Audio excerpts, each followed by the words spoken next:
Hello viewers, অনেকেই comment করে থাকেন আতাউর রহমান ভাই, ব্রো, স্যার, তো আমি যে এটিএম কার্ডটা পেয়েছি সেই এটিএম কার্ডের পিন নাম্বারটা ভুলে গেছি। তো এটিএম কার্ডের পিন নাম্বারটা কিভাবে চেঞ্জ করব বা রিসেট করব, বা এটিএম কার্ডের পিন নাম্বারটা কিভাবে পরিবর্তন করব, তো সেই বিষয় নিয়ে আজকের এই ভিডিওটা।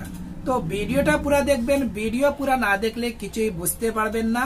ইউটিউবে যদি ভিডিওটা দেখে থাকেন, ইউটিউব চ্যানেলটিতে যদি নতুন হয়ে থাকেন, চ্যানেলটিতে সাবস্ক্রাইব করে পাশে থাকা বেল আইকনটি অন করে ভিডিওতে একটা লাইক করে নেন। আর যদি ফেসবুকে ভিডিওটা দেখে থাকেন, ফেসবুক পেজটি যদি এখনো ফলো না করে থাকেন, ফেসবুক পেজটি ফলো করে ভিডিওতে একটা লাইক করে রাখবেন। আর ভিডিওটি একটু শেয়ার করে অন্য ভিউয়ার্সদেরকেও দেখার সুযোগ করে দেবেন। তো এখন বেশি কথা না বাড়িয়ে ভিডিওটা শুরু করা যাক। তো আপনি যে এটিএম কার্ডের পিন নাম্বারটা ভুলে গেছেন, তো সেই এটিএম কার্ডের পিন নাম্বারটা এখন আর চেঞ্জ হবে না, বা পিন পরিবর্তন হবে না, বা পিন রিসেট হবে না। আপনাকে যদি পিন রিসেট করতে হয় বা পিন পরিবর্তন করতে হয়, আগে যে পিন নাম্বারটা ছিল সেই পিন নাম্বারটা আপনার মনে থাকতে হবে। আপনার যদি মনেই বা নাই থাকে, তাহলে আপনি যে আগে পিন নাম্বারটা তৈরি করেছিলেন, যেভাবে নতুন এটিএম কার্ডটা পাওয়ার সাথে সাথে যে আপনি পিন নাম্বারটা তৈরি করেছিলেন এটিএম কার্ডের, তো ঠিক এরকম ভাবে আপনাকে নতুন ভাবে পিন নাম্বারটা তৈরি করতে হবে।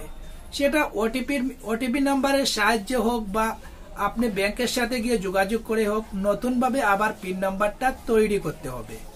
আপনি পিন নাম্বার ভুলে গেছেন এটিএম কার্ডের, চাইছেন আবার পিন নাম্বারটা চেঞ্জ করতে, মানে পিন পরিবর্তন করতে চেয়েছেন, তো সেই পিন নাম্বারটা আর পিন পরিবর্তন হবে না। সেটা ওটিপি নাম্বারের সাহায্যে হোক বা ব্যাংকের সাথে গিয়ে যোগাযোগ করে হোক, তো যেমন ভাবে হোক আপনাকে নতুন ভাবে আবার পিন নাম্বারটা তৈরি করতে হবে। তো নিশ্চয়ই এখন বুঝতে পেরেছেন যে এটিএম কার্ডের পিন নাম্বারটা ভুলে গেলে এটিএম কার্ডের পিন পরিবর্তন বা পিন রিসেট বা পিন নাম্বার চেঞ্জ এরকম কিচ্ছু করতে পারবেন না। তো নতুন ভাবে আপনাকে আবার পিন নাম্বারটা তৈরি করতে হবে। তো ভিডিওটা যে যেখান থেকে দেখছেন না কেন, ইউটিউবে যদি ভিডিওটা দেখে থাকেন, ইউটিউব চ্যানেলটিতে যদি নতুন হয়ে থাকেন, প্রত্যেকটা ব্যাংকের এটিএম এর বিষয় নিয়ে নতুন নতুন ভিডিও সবার আগে পেতে চ্যানেলটিতে সাবস্ক্রাইব করে পাশে থাকা বেল আইকনটি অন করে ভিডিওতে একটা লাইক করে রাখবেন। আর যদি ফেসবুক পেজে ভিডিওটা দেখে থাকেন, ফেসবুক পেজটি যদি এখনো ফলো না করে থাকেন, ফেসবুক পেজটি ফলো করে রাখবেন, ভিডিওতে একটা লাইক দিয়ে রাখবেন। তো ভিডিওটা বেশি বেশি করে শেয়ার করবেন, যাতে করে অন্য ভাই বন্ধুরাও দেখার সুযোগ পায়।